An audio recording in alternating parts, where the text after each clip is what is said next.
vais vous montrer le workflow Advanced Design vers IDEA Statica Connexion. Je prends comme exemple un module d'une salle de sport. Donc, c'est un treillis qui s'appuie sur des gradins en béton, le treillis métal. Donc, je vais d'abord vous montrer comment on peut facilement déclarer les attaches qu'on va exporter vers IDEA Statica. Donc, il suffit de sélectionner les barres où on veut créer des attaches génériques et par un clic droit, attache, créer attache générique. Éventuellement, on donne un nom et on valide. Là, bon, j'ai lancé le calcul. On peut donc déclarer les attaches après calcul, sans problème. Je vais exporter celle-là.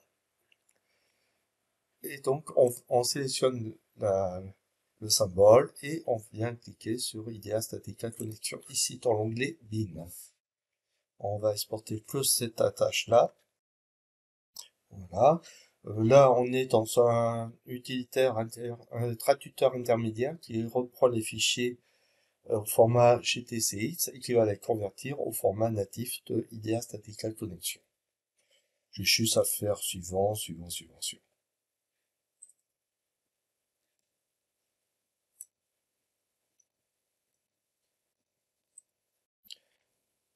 Et donc, j'arrive dans Connexion avec toutes les barres exportées et les chargements.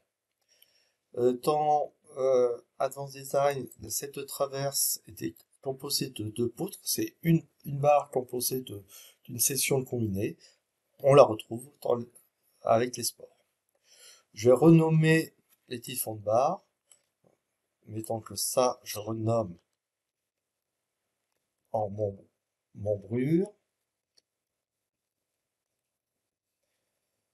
Ça va être la diagonale.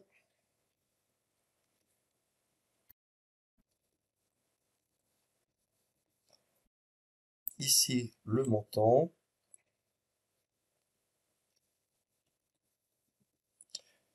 Et ça, c'est la traverse.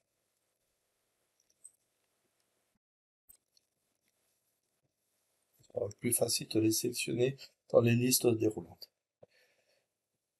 Par défaut, on exporte toutes les connaissances ELU, mais on peut les trier à ce niveau-là par un clic droit ici et calculer les extrêmes de charge. Vous voyez que au final, on se retrouve avec deux combinaisons dimensionnantes. Pour les besoins de la démo, pour gagner du temps de calcul, je vais prendre que la première. Ensuite, on construit la tâche avec les opérations, différentes opérations proposées par connexion, soit des attaches simples, soit des attaches de niveau supérieur. Donc je vais utiliser cette attache-là, et qu'il a reconnu automatiquement la diagonale et la membrure. Il a créé automatiquement ça. Je vais prolonger la platine et couper le montant par cette platine et rajouter des boulons. Je rallonge la platine d'une certaine valeur. Là, ces boulons-là sont peut-être un peu gênés, donc je vais les mettre un peu plus en retrait. De l'autre côté, je mets un peu plus de débord pour la soudure. Donc ici, je vais mettre le boulon un peu plus en retrait pour qu'on puisse insérer le boulon dans ce coin. Je vais mettre des boulons entre les deux, entre le montant et la diagonale, et un boulon à l'extérieur, 180 peut-être un peu plus.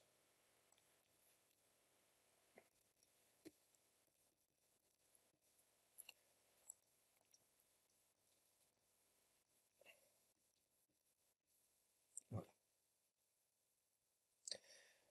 Ensuite, il faut donc couper. Ici, je fais attention à avoir des doubles cornons. Je vais couper le montant maintenant par la diagonale avec une fonction de coupe de profil. Je vais couper le montant par ma platine et je mets des doubles cordons. Là, vous voyez que c'est venu avec des cordons simples.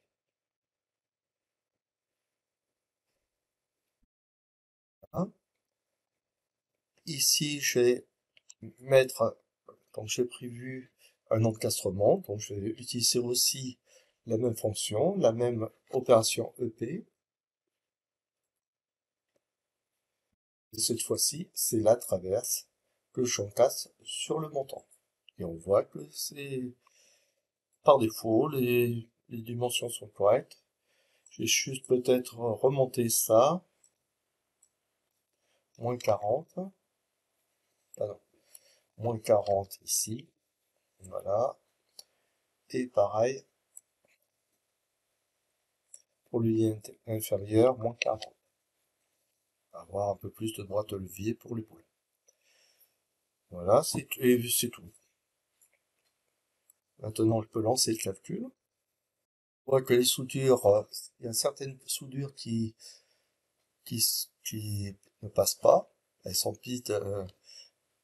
L'analyse s'arrête à 45% parce que on a obtint la rupture des soudures. C'est certainement les soudures ici. Je reviens sur là et je vais mettre pour les ailes 0. Il va appliquer la règle des 0,7 fois l'épaisseur des semelles.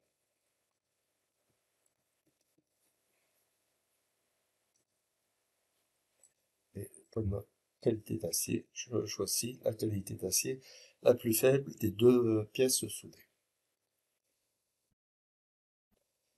Ça va toujours pas, mais si on regarde bien les contraintes, on voit que les contraintes les plus élevées sont sur l'âme de la poutre. Effectivement, on est encastré sur l'âme de la poutre. Si on ne redit pas l'âme de la poutre, il y a un problème. Donc on va revenir en saisie et rajouter des raidisseurs. Donc je rajoute des raidisseurs seulement sur un côté. Éventuellement, je demande des coins chanfreinés pour qui sont calculés en fonction du congé du profil. Là, je vais faire deux raidisseurs espacés de 100 que je vais positionner ici en face les âmes des poutres.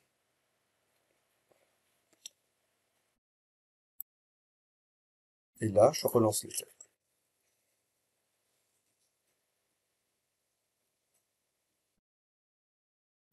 Et maintenant, tout va bien, comme vous voyez.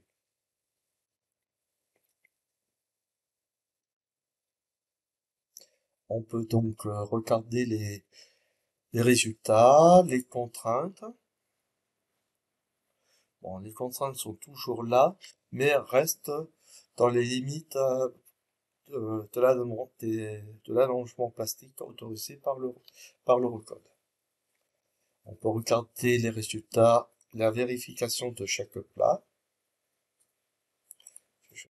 tout dans la vérification de lame de poutre.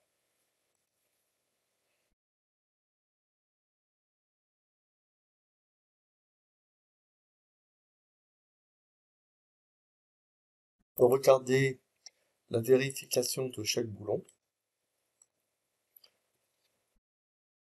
C'est le calcul par élément fini qui donne les efforts de traction et de cisaillement dans chaque boulon.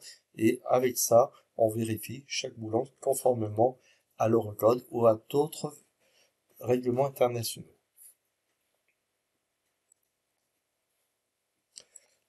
Pareil, de la même façon, pour les soudures, on a les vérifications des soudures selon les règlements internationaux. On peut visualiser les efforts de traction dans les boulons.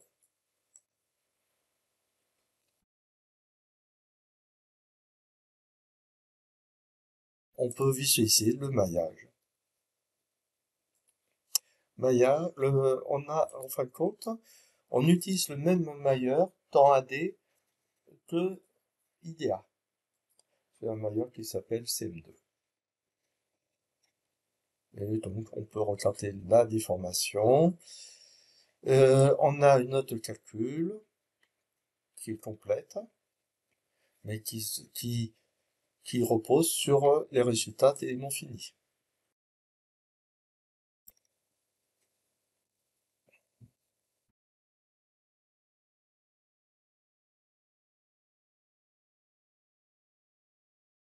Là, le résumé de chaque soudure, de chaque plat. On peut aussi sortir pratiquement des fiches de traçage. Oui.